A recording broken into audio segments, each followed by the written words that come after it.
we're past the point of no return at this point. I don't think we can say, okay, well, let's just have some fiscal discipline, and monetary policy will follow that this fiscal discipline. So basically, I find Jay Powell not at fault, but President Trump and the administration is making him a scapegoat, right?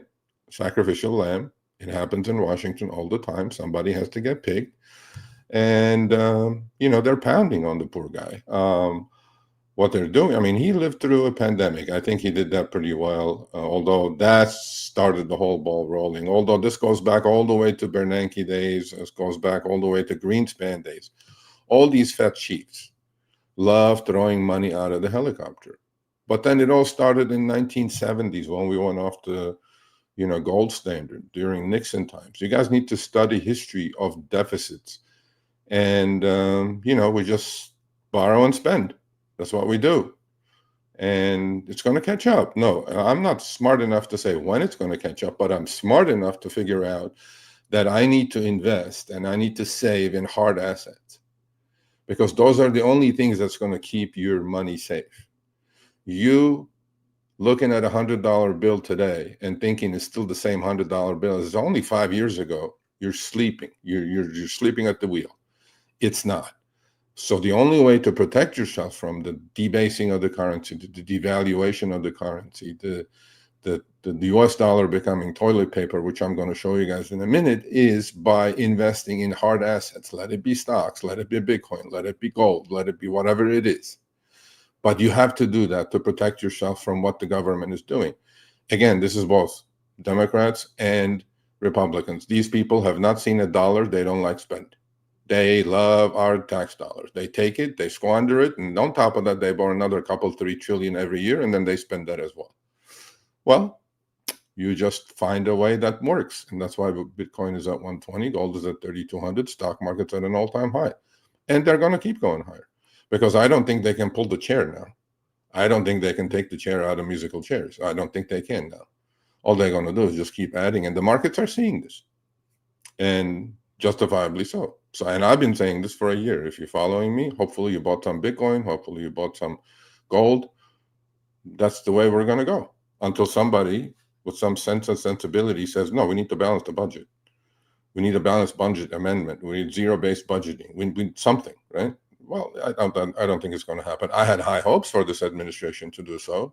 They came in with a big talk, and then no, what happened? $5 trillion more dollars coming into debt with the big beautiful bill. So who's to blame? Well, it definitely seems like President Trump is blaming Jay Powell. There they are. There are the two amigos. President Trump is calling for a 300+ basis point rate cut immediately. President Trump. I mean, that's not going to happen. So this will be one of the largest market-moving Fed actions of all time. It does not matter if you guys cut 300 basis points. Tomorrow, the Fed has cut the rates, the Fed funds rate, by 100 basis points. What has happened to the 10-year note, 20-year note, 30-year bonds after that 100 basis point rate cut? They have gone up by 100 basis points, completely the opposite. The bond market is smelling it. The bond market is saying, no, there are bond vigilantes out there. They're going like, nope, we're not buying any of this that you guys are selling. And the bond market, actually, if they did cut the rates, I think the interest rates are going to shoot higher, without a question. The real interest rates, not the Fed funds rates, and the real interest, and your mortgages and your car loans and your credit card debt is all attached to the 10, 20-year note. It's not attached to the Fed funds rate, what the Fed is doing. Fed cannot do anything. So President Trump now is calling for a 300 basis point. Lowering interest rate is already anticipated by what? So on the right-hand side, you guys will see this is a 1-year chart of the US dollar index. It's against a basket of currencies. Look at that chart. Look where we are. It's down 11%, the US dollar. So literally your $100 bill just lost 11% of its value that you're holding in your pocket. But if you were in Bitcoin, if you were in gold, if you were in stocks, if you're in hard assets, real estate, right, you would protect yourself from all that.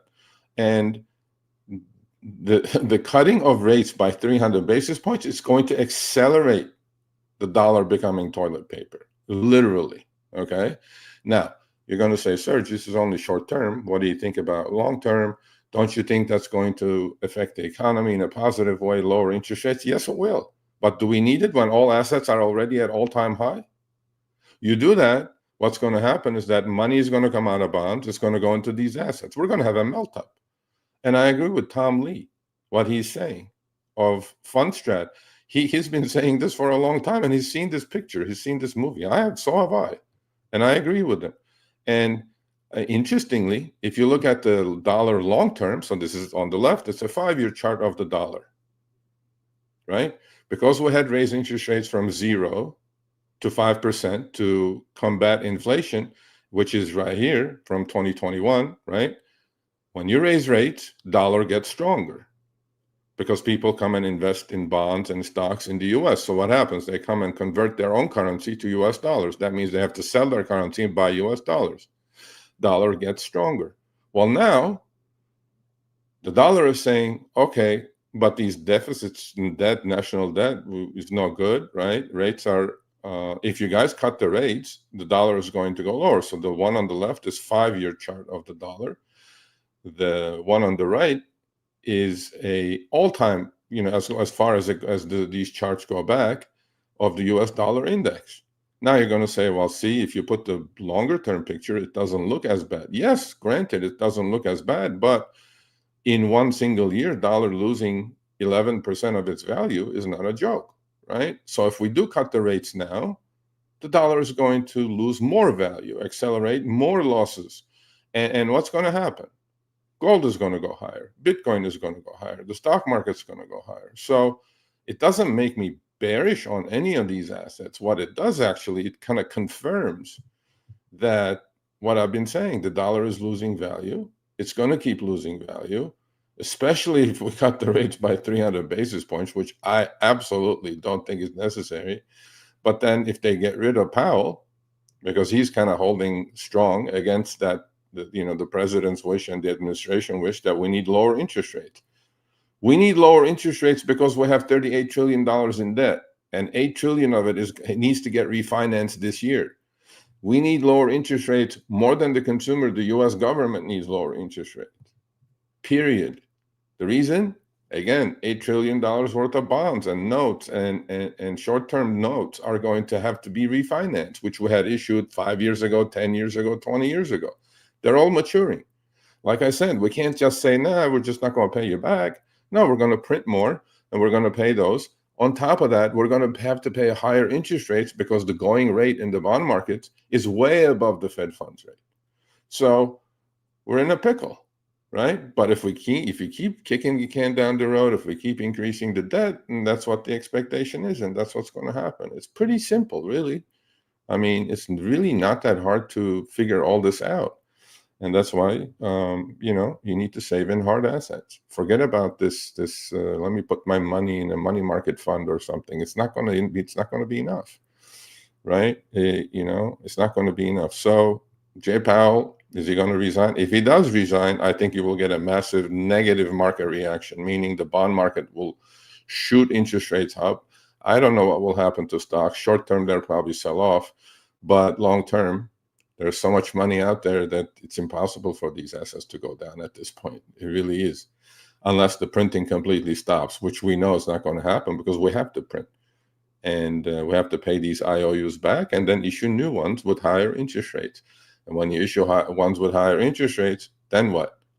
The servicing cost of this $38 trillion is already at $1.2 trillion last year. This year is going to be $1.5 trillion, just the interest. Just like your credit card balances. If you keep carrying those credit card balances, you will have to pay that 30%, right? So that's where we are, like it or not. And that's why all these asset classes are doing what they're doing. So